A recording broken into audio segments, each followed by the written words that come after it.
दोस्तों, जिस उम्मीद से विपक्ष ने संसद में लोकसभा स्पीकर, लोकसभा अध्यक्ष को सम्मानपूर्वक उनकी कुर्सी तक पहुँचाया और बड़ी-बड़ी बातें कही, चाहे अखिलेश यादव हों, चाहे राहुल गांधी हों। पीएम मोदी के साथ राहुल गांधी भी उनकी कुर्सी तक उनको छोड़ने गए थे। पीएम मोदी और राहुल दोनों लोगों ने एक साथ हाथ भी मिलाया था और स्पीकर को उनकी कुर्सी तक पहुँचाया। ये परंपरा है, बहुत अच्छी बात है। यहाँ पे बहुत अच्छा सौहार्द या समन्वय देखने को मिला था। और अखिलेश यादव हों, राहुल गांधी हों, उन लोगों ने उनके सम्मान में बहुत बड़ी-बड़ी बातें की थी, बधाई भी दी थी उनको कि एक बार फिर से उनको ये मौका मिला है इस कुर्सी पे बैठने का। और साथ ही साथ राहुल गांधी ने भी इशारा भी कर दिया था कि उम्मीद करते हैं विपक्ष की आवाज़ जिस तरीके से जो है सदन में गूंजती है या फिर जनता की आवाज़ जो विपक्ष के थ्रू आती है संसद में, उसको भी सुना जाएगा और बराबर का मौका मिलेगा। विपक्ष उम्मीद लगा रहा था और मुझे लगता है अध्यक्ष जी से भी उम्मीद रख रहा था और तमाम चीज़ें कही उनके बारे में, सम्मान में बहुत सारी चीज़ें कही। अखिलेश यादव ने भी बहुत अच्छी-अच्छी तारीफ़ें की, बड़ी-बड़ी तारीफ़ें की, कुर्सी की ऊँचाई से लेके तमाम चीज़ें बोली। और एक बात अखिलेश यादव ने भी बता दी कि जो पिछली बार हुआ, पिछले कार्यकाल में हुआ, जो इतने ज़्यादा सांसदों का, विपक्ष के सांसदों का निलंबन हुआ, वो नहीं होना चाहिए था। ये चीज़ें बताई कि उम्मीद हम करेंगे कोई चीज़ दोहराई ना जाए। अखिलेश यादव ने ये चीज़ें कही थी, उनके बारे में इशारा भी किया था। तो तमाम लोग बधाई भी दिया और सबको उम्मीद थी, क्योंकि सब लोगों ने उम्मीद जताई कि जो पिछली बार हुआ वो चीज़ें अब की बार ना हो। और नसीहत भी दी कि विपक्ष को भी मौका मिलेगा, बराबर का दर्जा मिलेगा और जो सत्ता पक्ष है उस पे भी अंकुश लगाना पड़ेगा आपको, अध्यक्ष जी को। ये चीज़ें सबकी एक तरह से कह सकते हैं आप, प्रार्थना हुई सबकी, जो विपक्ष के नेता हैं। तो लेकिन जो उम्मीदें लगाई थी विपक्ष ने, मुझे लगता है उन उम्मीदों पे पानी फिर गया। ज़्यादा दिन नहीं चल पाई उम्मीदें, क्योंकि उस टाइम पे तो ओम बिरला जी काफ़ी मुस्कुरा रहे थे। लेकिन एक ही दिन बाद तेवर बदल गए। तेवर इसलिए बदल गए कि जहाँ विपक्ष उम्मीद कर रहा था कि अब की बार अच्छा खासा रवैया देखने को मिलेगा स्पीकर जी का, जो इनका था, स्पीकर जी का, अध्यक्ष जी का, वो मिला नहीं देखने का। और कह सकते हैं आप कि विपक्ष की उम्मीदों पे पानी फिर गया। जहाँ एक तरीके से जिस तरीके से मोदी जी ने 50 साल पहले इमरजेंसी का ज़िक्र किया था, जो संसद के बाहर उन्होंने शुरुआत में ही जो अपने संबोधन में बोला या मीडिया को संबोधित करते हुए उन्होंने बोला कि 50 साल पहले जो इमरजेंसी लगाई गई थी वो बहुत ही बेकार दिन था।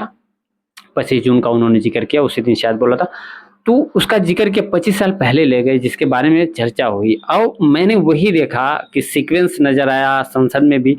द्रौपदी मुर्मू जी थी, उन्होंने भी इस चीज़ का ज़िक्र किया 50 साल पहले। और मोदी जी की जितनी मतलब व्यवस्था थी, सरकार की जितनी ज़्यादा उपलब्धियाँ थी उसको गिनाया भी। मुर्मू जी ने, राष्ट्रपति जो हैं हमारे देश की। और जब अध्यक्ष जी की बारी आई, लोकसभा स्पीकर, वो भी अपने मुख से सरकार की बड़ाइयाँ की और उसके बाद 50 साल पहले जो इमरजेंसी लगाई गई थी उसका भी ज़िक्र किया। उसको एक बुरे दिन के तौर पे देखा गया। तो सीक्वेंस बना रहा। पीएम मोदी ने बाहर मीडिया से कहा, उसके बाद द्रौपदी मुर्मू जी ने भी कहा, जो कि राष्ट्रपति हैं। हालाँकि मुझे नहीं लगता अपने वक्तव्य से कि ऐसा उनको 50 साल पहले तक जाके ज़िक्र करना चाहिए था राष्ट्रपति जी को। और अध्यक्ष जी को तो बिल्कुल नहीं करना चाहिए, क्योंकि दो ये जो सदन है ये विपक्ष दोनों लोगों का है और जो स्पीकर या उसका अध्यक्ष होता है वो कह सकते हैं आप कि इम्पार्शियल होना चाहिए, पार्शियलिटी नहीं करनी चाहिए किसी के साथ भी, एक तरफ़ा व्यवहार नहीं करना चाहिए और सबको समान नज़रों से देखना चाहिए। ख़ासकर जो जनता के जेन्युइन मुद्दे हैं, जो जनता की असली चीज़ अगर विपक्ष उठा रहा है तो उस पे ज़्यादा फ़ोकस करना चाहिए, ध्यान देना चाहिए। या अगर सरकार कहीं भी चूक कर रही है, जो जनता के मुद्दों से भटक रही है, जनता का जिसमें लाभ ना हो, अगर स्पीकर को ऐसा लगता है, खुद भी लगता हो, विरोध होता हो या ना होता हो किसी का, तब भी जो है संज्ञान लेना चाहिए स्पीकर को, उसके बारे में आपत्ति करनी चाहिए, क्योंकि उसी की मर्जी से कोई बोल सकता है, कोई चीज़ें कह सकता है संसद में।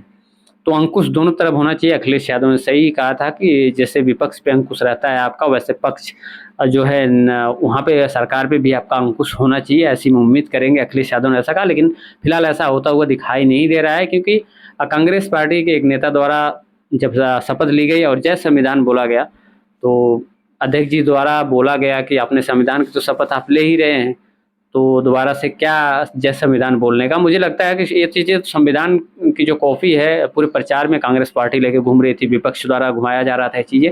और संसद में भी शपथ ग्रहण में भी बहुत सारे लोगों ने, विपक्ष के लोगों ने हाथ में संविधान की कॉपी ली, जय संविधान बोला, लेकिन स्पीकर साहब ने कुछ नहीं बोला। और मुझे लगता है सुनते सुनते वो थोड़ा सा उनका कान भर गया, दुखने लगा, उसकी वजह से उन्होंने, कांग्रेस पार्टी के जो थे, शपथ ली, उन्होंने जय संविधान बोला। तो उस पर थोड़ी सी आपत्ति जताई और उस आपत्ति पे एक लोगों ने उनको सलाह भी दी कांग्रेस की तरफ से, विपक्ष की तरफ से, कि इस पर आपको आपत्ति नहीं होनी चाहिए कि जय संविधान अगर बोला जा रहा है तो अध्यक्ष जी ने उनको कहा चुप बैठो, बैठो अपनी जगह पे।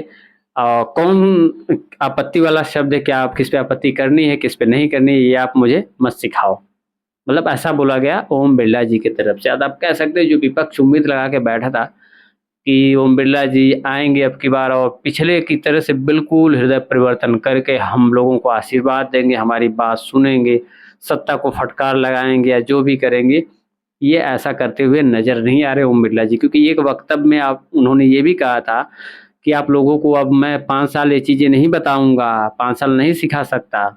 तो उम्मीद करता हूँ कि ये चीज़ें नहीं संसद में होनी चाहिए, कुछ बात पे कहा था। तो आप मतलब मोटे में आप जान लीजिए कि उनके माइंड में ये चीज़ चल गई, 5 साल मुझे अब कोई हटा नहीं सकता, 5 साल तक मैं इस कुर्सी पे बैठूंगा। लेकिन मुझे नहीं लगता उनको भी ऐसी उम्मीदें पालनी चाहिए जैसी उम्मीद विपक्ष कर रहा था। और ओम बिरला जी ने विपक्ष को 1-2 दिन में आईना दिखा दिया। तो मुझे नहीं लगता, विपक्ष की उम्मीदें तो डूब गई, लेकिन मुझे नहीं लगता कि ओम बिरला जी को जो अध्यक्ष बन गए उनको भी उम्मीदें करनी चाहिए कि 5 साल वो रहेंगे ही रहेंगे। क्योंकि आपको पता है बैसाखी की सरकार चल रही है, चंद्रबाबू नायडू, नीतीश कुमार, इन लोगों का क्या भरोसा, इनकी मंशा न पूरी हो या मांगे न पूरी हो तो कब अपने पतली गली निकल लें, कब नमस्ते कर दें, ये कोई नहीं जानता है। सब लोग जानते हैं इस चीज़ को। कब तक सरकार चलेगी वो तो कह सकते हैं राम के भरोसे ही हैं। और राम को पता है ना राम इस टाइम पे क्या कर रहे हैं।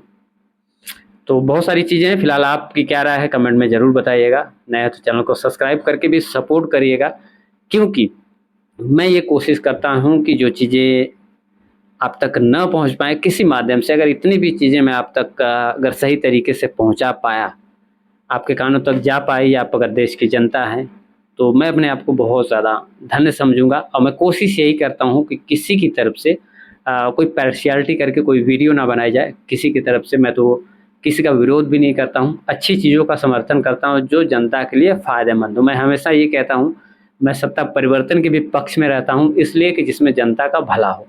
बातों से कुछ नहीं होता है, बड़े बड़े दावों वादों से कुछ नहीं होता है।